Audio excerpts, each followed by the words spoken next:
Welcome. Today we will learn about how we can create a simple analog clock in Visual Basic. Here is the sample application that is demonstrating how this analog clock will look and work. This is displaying the accurate time as we have in our system tray or computer time.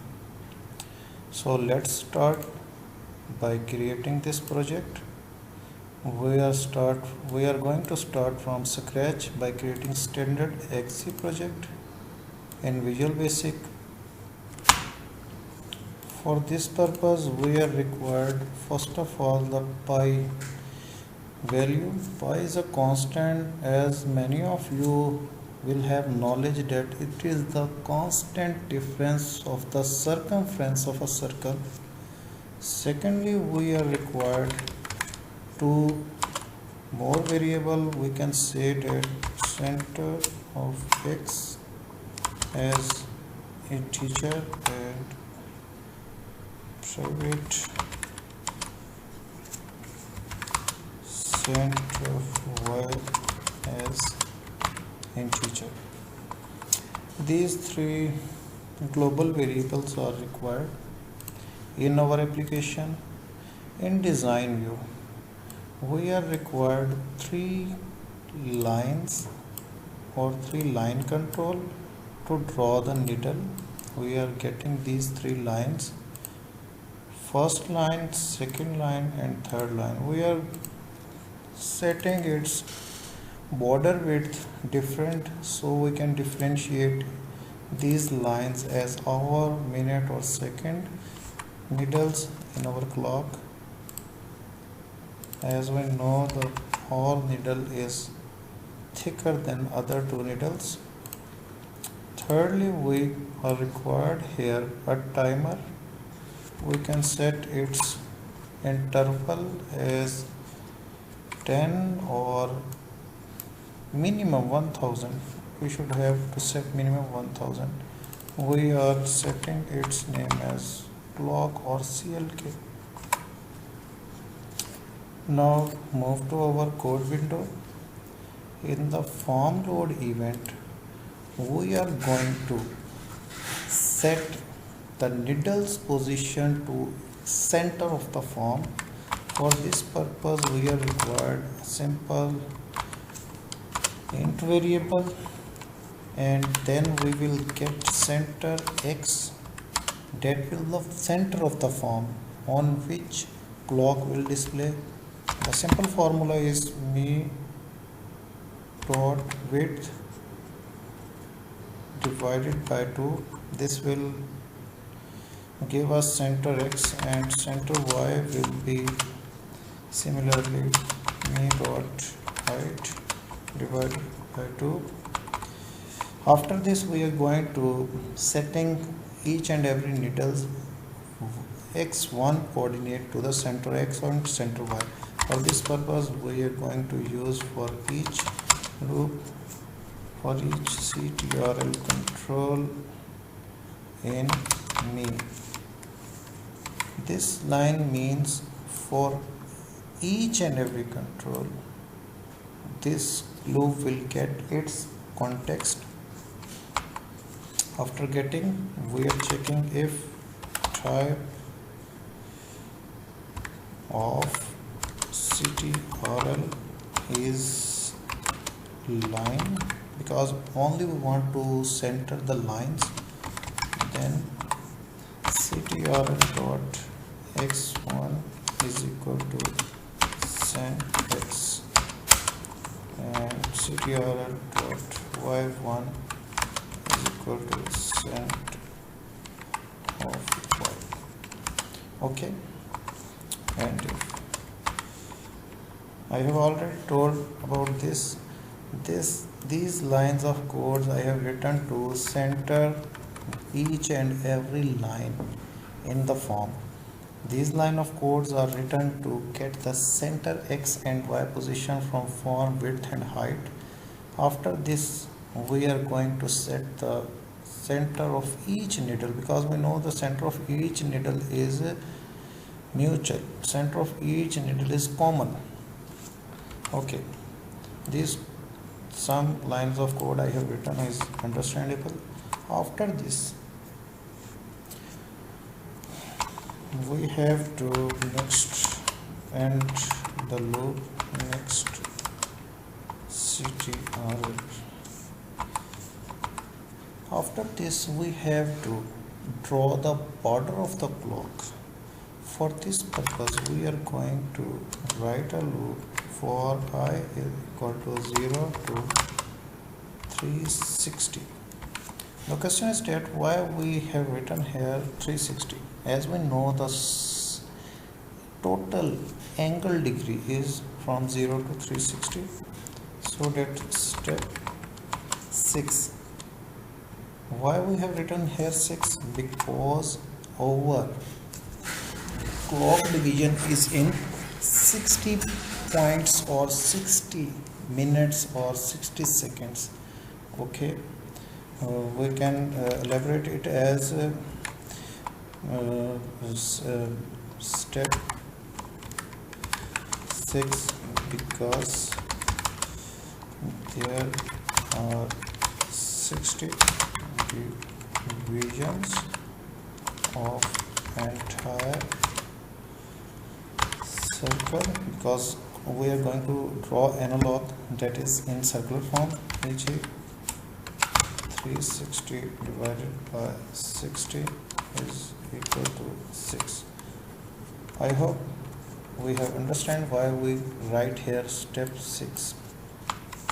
After initializing the loop, we are going to set the draw width of the form me.draw width is equal to, we are using if and only if rather than the nested if else. This is the good alternative of if and only if. Mod 5 is equal to 0, then draw width is 8, else draw width is 4. Okay, we have written here me dot draw width. If I is the coming iterative value is getting mod from 5, means each fifth value of the I, we are going to bold each fifth point on the clock. In the example demonstration, we have to clear this. We can clear it at that time, so there will not any kind of confusion. What is the meant of 5, mod 5? Because we want to get every fifth pixel or point bold of draw width 8. If this is not fifth pixel, then we are required it as draw width of 4. I think this point is clear. Okay, this is setting the draw width of the form. After setting, we are going to set the point. Set is the built-in function of Visual Basic. Set x, center of x plus sine. Sine is used to define the angle of the point. Here we will have to use pi, not the 90. Pi multiply by 1200. 1200 is the length of maximum size needle, means second needle. Okay, and the y coordinate, this line is the x coordinate of the point. Now we are going to write the y coordinate. That will send y minus cos I coming iterative value multiplied by pi and multiply by 1200, that is the needle. That's the needle length. Okay, we have complete this, and we are going to write at the last. We have to provide the color of the point. We will similarly copy paste and this line to set the color of each fifth pixel as different from the usual pixel. We write if mod is 5, then it will be blue, else it will be black.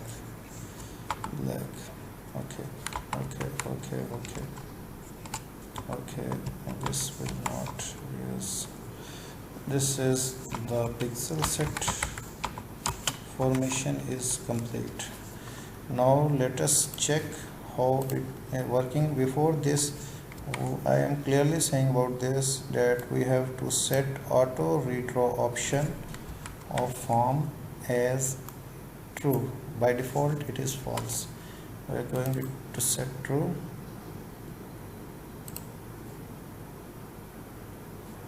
We can see here what we have done. This is clearly done. We have draw a circle for the clock. Secondly, we have centered the position of the needle. If I am again say that, first of all we have centered the position of x or y coordinate of the needles, and secondly we have draw the clock border. Now the second step or the last step is to move these needles, okay, according to the timer tick. For this purpose we are going to define a function that we call pivot sub set needles by value and angle as integer. This subroutine will take 3 parameters: angle as routine, integer by value, and needle hand as line, and third one is length by value, or simply we can say that length as integer. Okay, this subroutine, what will this subroutine will do? It will set the second coordinate of the x2. As we can see here, x1 of each and every needle or line control is already set. Now we have to set its second x2 coordinate. For this purpose, hand is the line that we will have to pass to this subroutine. Hand dot x2 is equal to center, from center of x plus sign. This will set the angle as earlier we have do angle multiplied by pi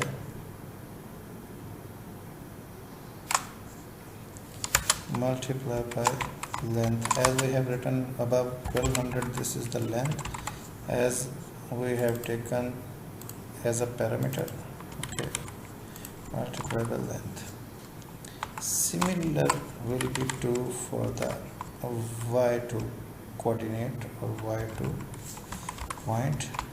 Here we will use cent y, here we will use cos rather than the sine, and here we will use minus and angle and length.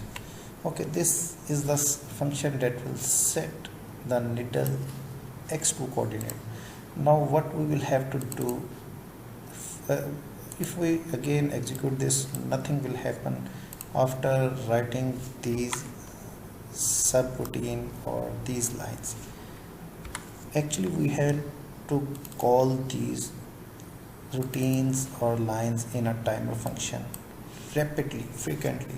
For this purpose we just call this function for each and every needle by passing this second.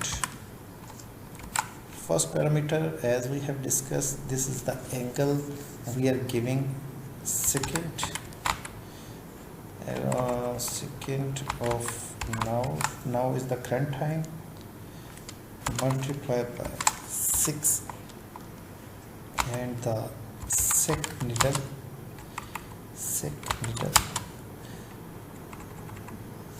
what we have written the name of the second needle.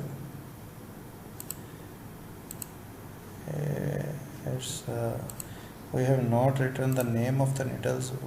We have just to write the name of the needle, sec needle. In second needle, this will go in needle means minute needle. This will each needle means hour needle. Okay, move to the code. We are first passing the angle value, secondly second needle as parameter, and length as the second needle is most probably the highest needle of the clock. Similarly, second and for minute needle we will pass minute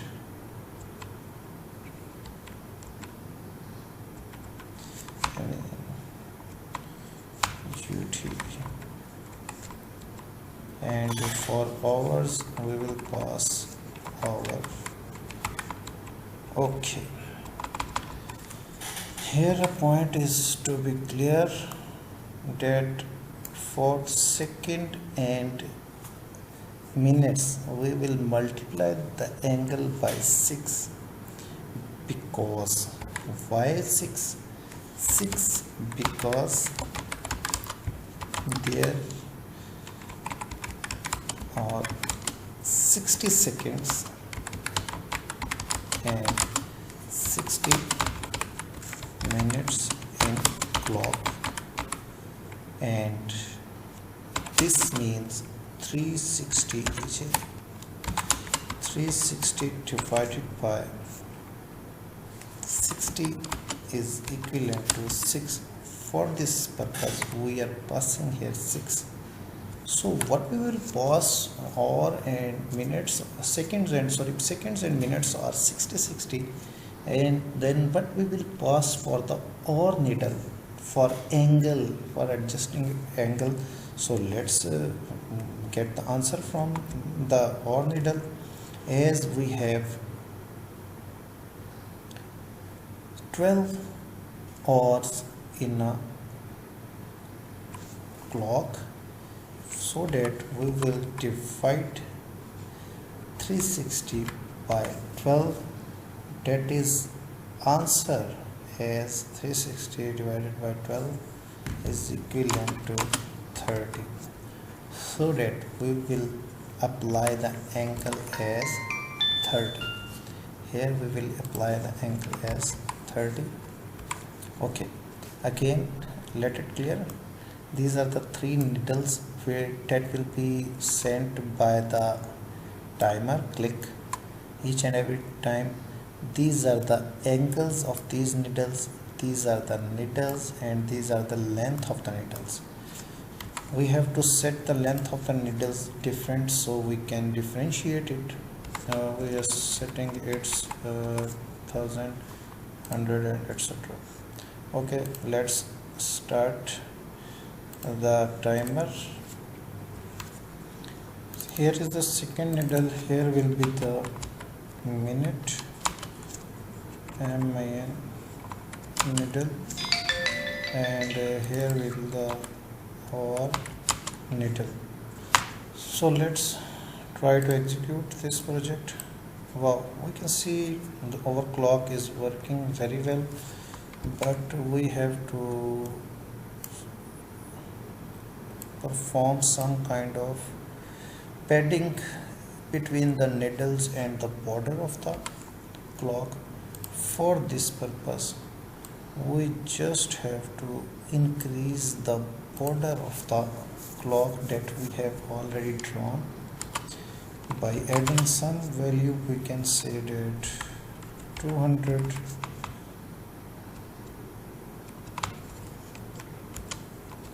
minus 200. This is not getting well. We have to set it as 200. This is working well. We can see here there is a proper padding between clock border and the needle of the clock. So this is the clock demonstration. Today we have discussed this complex code in an easy manner and easy way. So there is no any requirement of explanation for this code. Code is clear and self-explanatory that we have written. Each and every line we have discussed. For any query relevant to analog clock or this code we have discussed in this session, you can comment us or question any query regarding with this project. For latest update and for knowledge of complex application designs using Visual Basic and Visual Basic.net, subscribe our channel. Thanks.